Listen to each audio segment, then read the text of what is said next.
Hey guys, it's your girl Chi Chi. I'm coming to you today with a video, and I'm telling you it's a hot mess. I want to show you a clip of Oprah Winfrey being a victim of racism. Watch the footage. Shall remain unnamed. And I say to the woman, excuse me, may I see that bag right above your head? And she says to me, no, it's too expensive.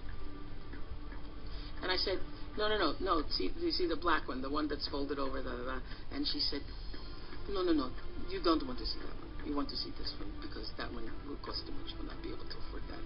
And I said, well, no, I really did want to see that one. And she refused to get it.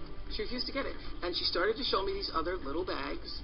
And I said, one more time I tried, I said, but I really do just really want to see that one. And she said, oh, I don't want to hurt your feelings. And I said, okay, thank you so much. You're probably right. I can't afford it. Why wasn't Oprah allowed to look at the handbag she wanted to buy? She was allowed. She was absolutely allowed, but she didn't even, my salesperson, she wanted to give her the handbag in her hand, but she didn't want to take it in her hand. She just wanted to look at the bag. I'm not clear, because Oprah says that she pointed to the bag she wanted to see, and your assistant, she claims, said that she couldn't see it and actually she wouldn't be able to afford it. Now, is Oprah not telling the truth? Never. Excuse me, you know, there is one situation.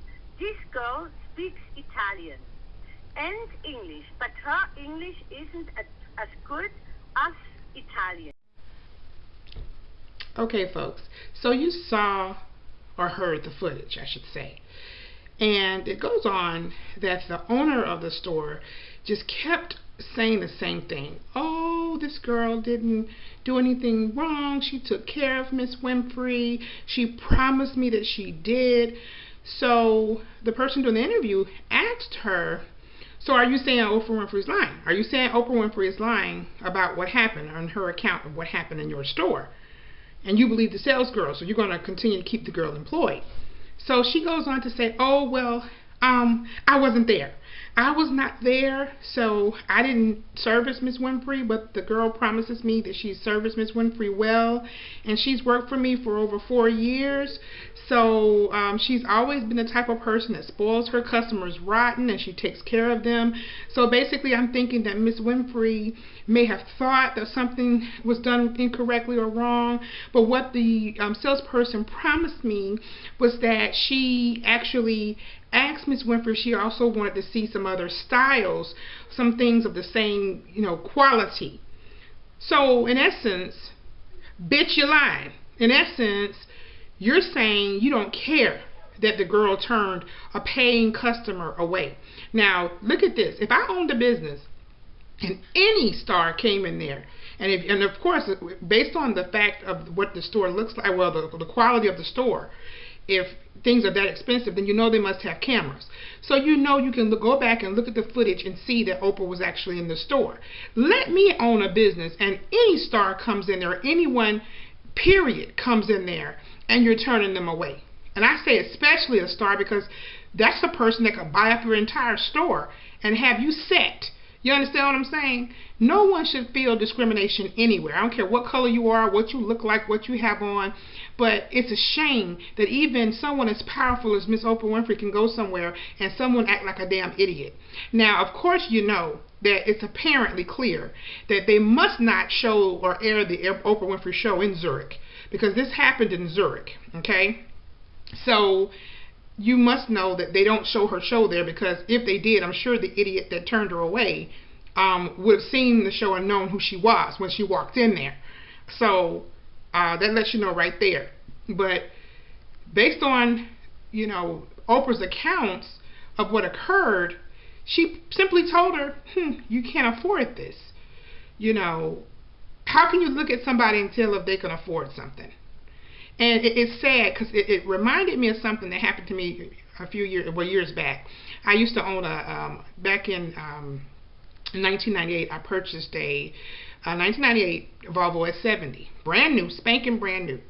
But before I purchased it, I went to a dealership, and I went to a Volvo dealership, and I was looking around. My husband at the time, we were looking around at the vehicles.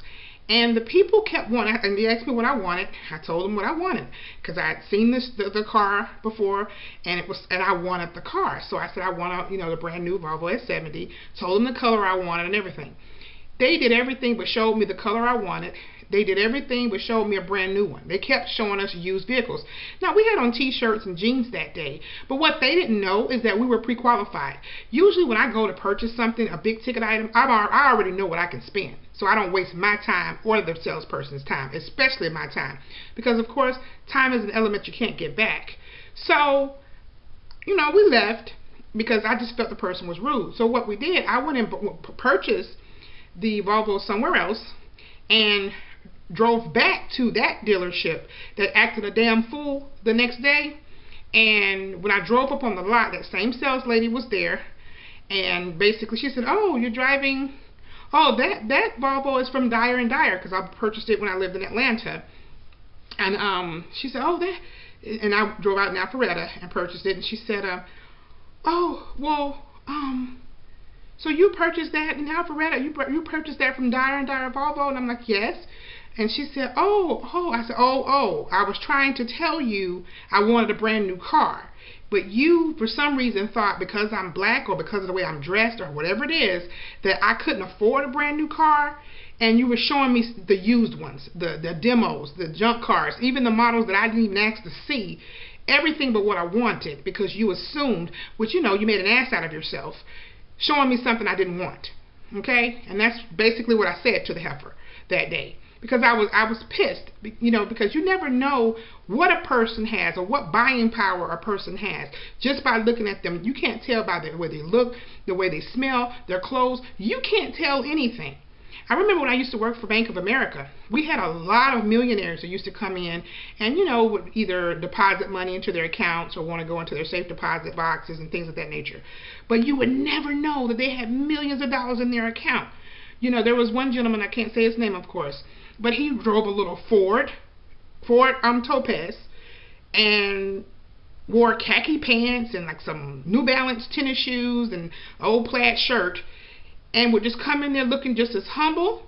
And you'd sit down with him, and he's like, "Okay, I want to move $4 million from my investment account or from my savings account and put it in another CD. And the other CD for $50 million that's coming due, go ahead and roll that over for another 5 years." So I'm sitting up here like, you would just never know what you'd never know. I'm just saying. So to me, guys, a great injustice was done, and it just shows no matter where you go, sometimes, there's always going to be racism in the world. It's sad and unfortunate, and I really feel for Miss Winfrey, and it's just a sad, sad story. Well, guys, that's my story, and this is your girl Chi Chi signing out on Get the Tea with the Chi. Don't forget to like and subscribe. Bye-bye.